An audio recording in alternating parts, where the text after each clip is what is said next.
kababayan sa maliit na paraan. Kaya natin bigyan ng grocery, bigas, gamit pang pinansyal. Basta't si Kuya Adal TV ang makasama mo, na handang tumulong para sa'yo.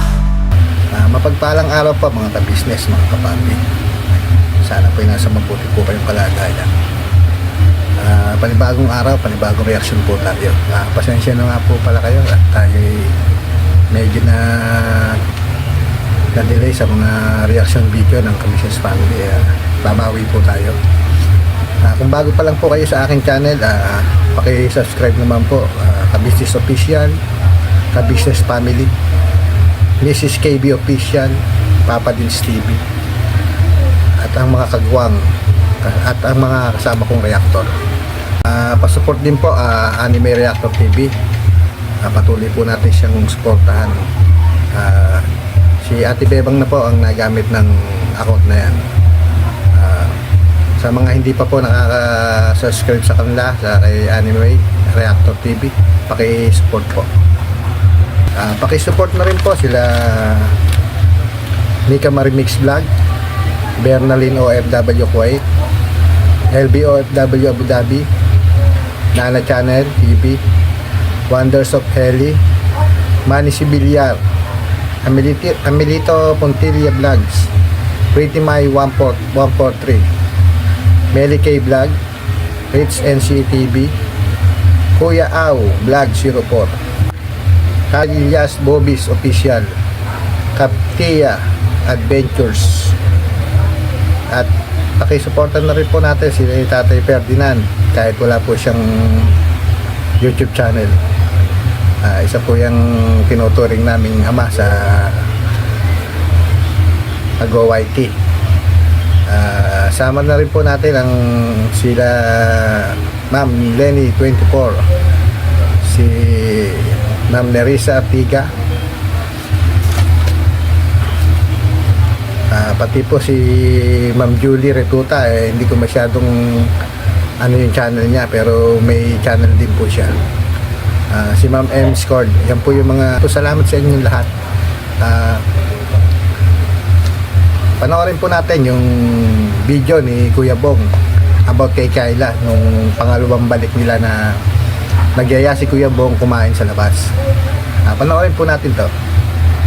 Napaka good vibes po ng ginawang video ni Papa din sa pagkikita po uli nila Kayla at Kuya Bong nung nagyaya po si Kuya Bong na kumain sa labas. Makikita niyo po na malaki na po ang pinagbago talaga ng ating Kuya Bong, kasi sa kanyang pinakikita sa mga vlog nila Papa din sa kanila Kuya Ka-Business ay ibang iba na po, hindi gaya po ng dati. Makikita po natin dito na talagang good vibes, lalo na po yung pagkakabukas po ng pinto nila Kayla na lumabas yung kapatid niya na nagutla, si Boss Bornok. Makikita nyo po na kakaiba yung itsura ng galaw nila, kaya napasabog po ang ating kalakak dito sa dalawang to, dahil hindi po inaasahan na gano'n na magiging reaksyon ni Bornok nung nakita niya yung kapatid ni Kayla. Hindi naman sa pag-aano po, talaga namang good vibes kung turing natin ang mga ganong bagay. Kasi minsan kahit hindi po palaimig po yung atin ni Kayla, talaga naman po nagdadala rin po siya ng kasiyahan sa manonood. Pati yung mga gaalawan po ng ating Kuya Bong, mga ka-business, mga kapapi, yung pag-react niya sa mga dun sa camera ni Papa din, iba po yung pagkakanintating ng ano niya, yung itsura ng kanyang mukha. Para bang hindi natin malaki kung nanunusot o ano. Pero talagang malaki na po ang pinagbago ng ating Kuya Bong. Mabuti naman po, napakaganda po ng ang ginawa ng ating Kuya Ka-Business para sa ating Kuya Bong. Nakita nyo, dahil sa ginawa niya ay naging ganito na ang ating Kuya Bong. Kumbaga hindi niya binigyan ng kumbaga binigyan niya ng laya ang ginagawa ni Kuya Bong. Tingnan mo, siya na yung unti-unting lumalayo sa kanyang gawi dati.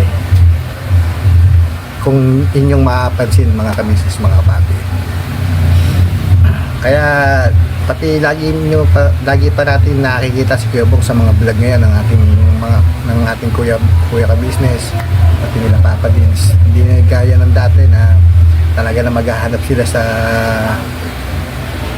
hindi malaman kung saan nahanapin si Kuya Bong. Ngayon talagang siya ay kusang nauwi na sa ka-business family. Makikita po natin mga ka-business, mga kapapi, ang sitwasyon ni Ate Kyla na lubang nakakaawa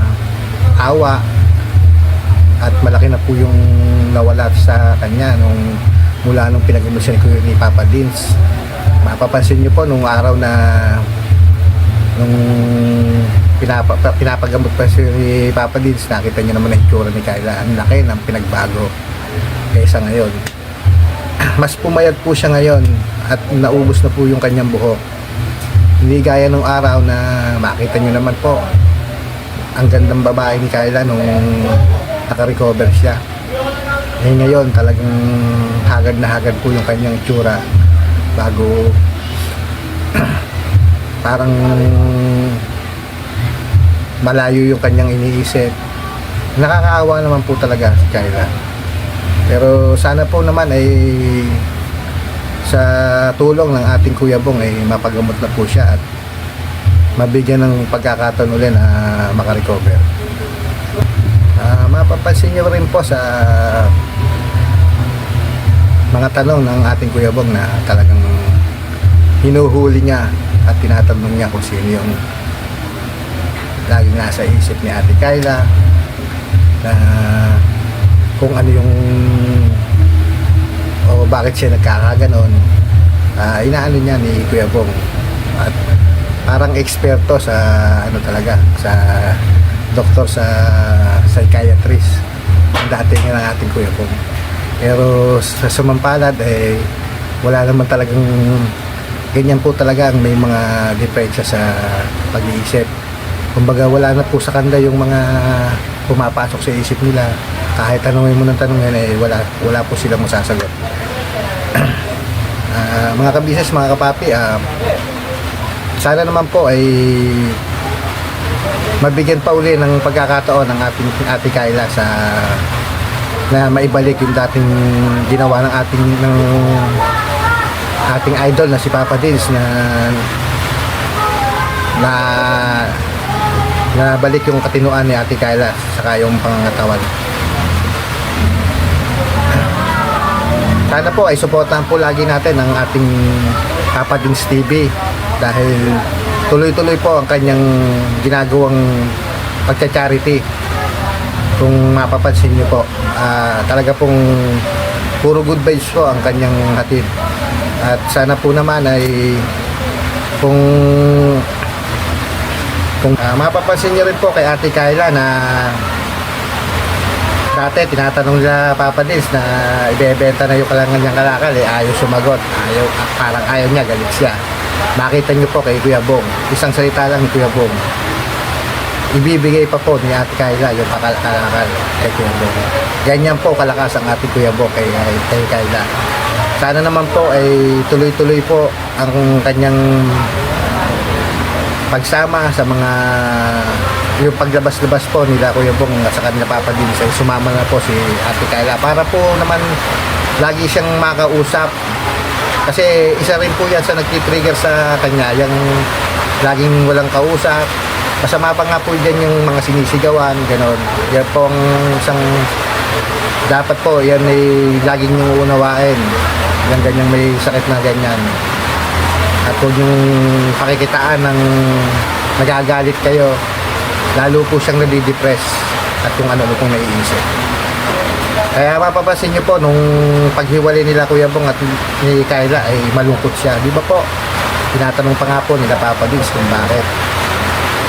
Ibig sabihin lumalabas lang po na naging masaya si Kyla sa pagpunta nila Papa Dins at paglabas nila. At nakikita po natin dito na naghahanap si Ate Kaya ng masasandalan ng mga problema niya. Yan po ang nakikita natin ano dito ni Ate Kaya. Kaya sa isipin nyo, si Ate Kaya po ay nadaan po sa isang depresyon. Yan po ang aking tingin. At sana po tuloy-tuloy na po ang panonood natin sa kay Kyla at kay Bong kung ano po ang mangyayari.